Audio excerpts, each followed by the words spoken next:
आज मैं गुजारिश करूँगा जनाब एडिशनल डिस्ट्रिक्ट एंड सेशन जज साहब राना अब्दुल हकीम साहब को कि वहाँ स्टेज पर और अपने ख्याल का इजहार करें।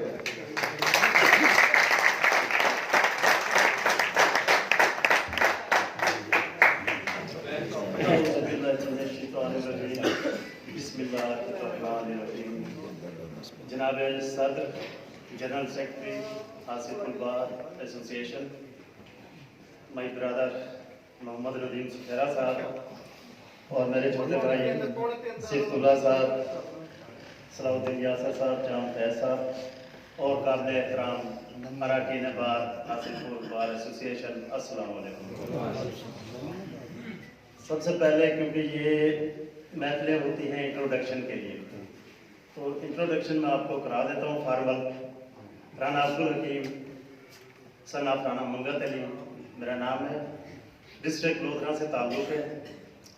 इससे पहले बहावलपुर हेडक्वार्टर पे पोस्टेड रहा, फिर कानपुर, कानपुर के बाद जलालपुर, जलालपुर के बाद फिर बहावलपुर, बहावलपुर के बाद अहमदपुर, अहमदपुर के बाद आसिफपुर। बड़ी हैरानी है सर। गिद्दड़ सिंह ही दसनी है की या एक सर्कल बनाया हुआ, एक सर्कल बनाया हुआ जिसके पैर चलना है। और दूसरा तारुफ के बारे में वो एक शेर ही काफी है कि मैं इसे अपनी शोहरत कहूँ या रुसवाई, मैं इसे अपनी शोहरत कहूँ या रुसवाई, उसकी गली में मुझसे पहले मेरे अफसाने गए।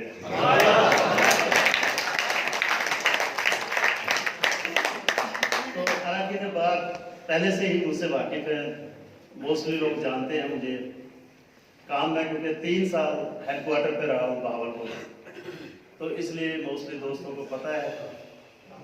अब रह गई कि बेंच और बार, उसका ताल्लुक। तो बेंच और बार का सबसे पहले तो ये कि मैं जब लॉ कॉलेज में गया 95-6 का सेशन है मेरा, तो वहाँ पे जब पहुँचा तो मुझे जिसने सिखाया पढ़ाया वो वकील ही था। उसके बाद जब मैं प्रैक्टिस में आया और वहाँ पे प्रैक्टिकल सीखने की कोशिश की, तो फिर भी मेरा उस्ताद वकील ही था। और मुझे ये कहने में कोई आर नहीं कि जब मैं जज बन के सीट पे बैठा तो मुझे वहाँ भी सिखाने वाले वकला हजरात ही थी, उन्होंने ही मुझे सिखाया। मुझे याद है 2016 में जब मैं हेडक्वार्टर पे था, तो एक अपील की, सिविल अपील की मोटी सी फाइल मेरे सामने थी और बड़ा नाम है बहावलपुर बार का अब्दुल जलील खान साहब, सिविल के बड़े अच्छे वकील हैं। वो आर्गूमेंट्स कर रहे थे, तो वो मुझे कह रहे थे कि सर एग्जिबिट पी फलां देखें जी।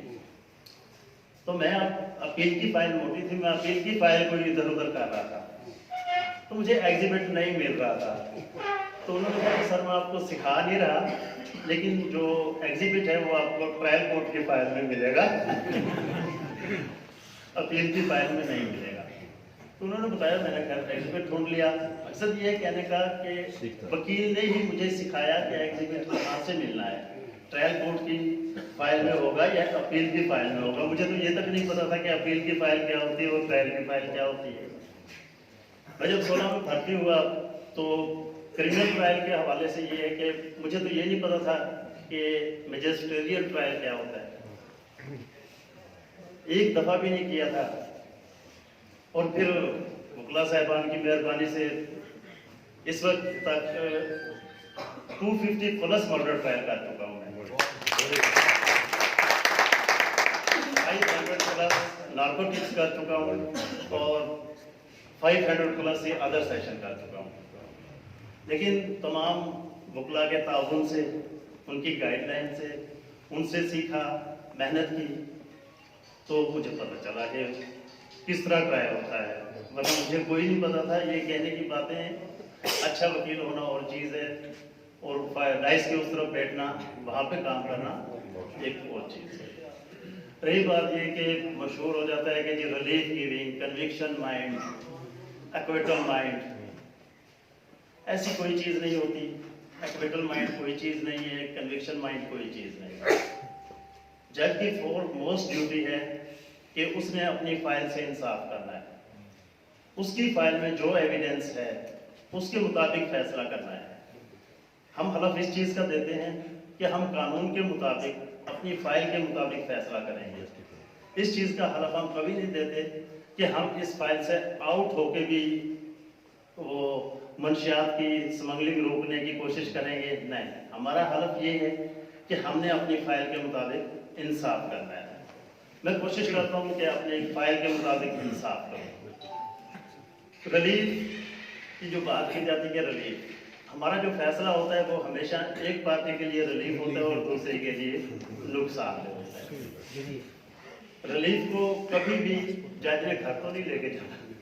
किसी ने जिस दिन आपका एक फर्ज करें मलिक साहब का केस खारिज हुआ है तो दूसरे वकील को रिलीफ मिला है, किसी की अपील खारिज हुई है तो दूसरे को रिलीफ मिला है, किसी की अगर डिग्री हुई है तो उसको रिलीफ मिल गया, दूसरी पार्टी को उस दिन नहीं मिला। बार और बेंच का ताल्लुक तो ऐसे ही है कि जैसे जिस्म और रूह का, दो पहियों वाली बात पुरानी हो गई है।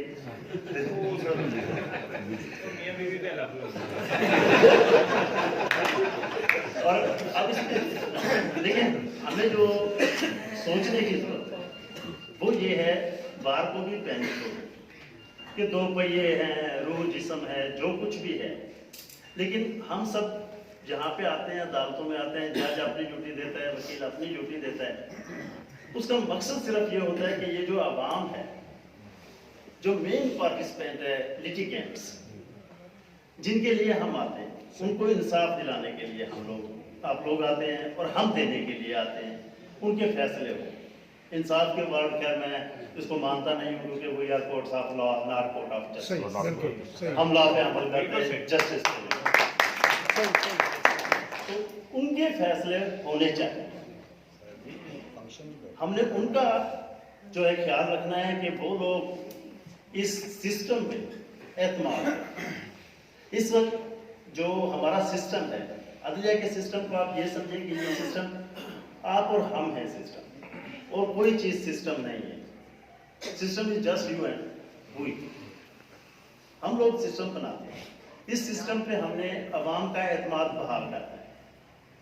वो इसी सूरत में होगा कि जब उनको फौरी उनके फैसले होंगे तो उनका एतमाद बहाल होगा।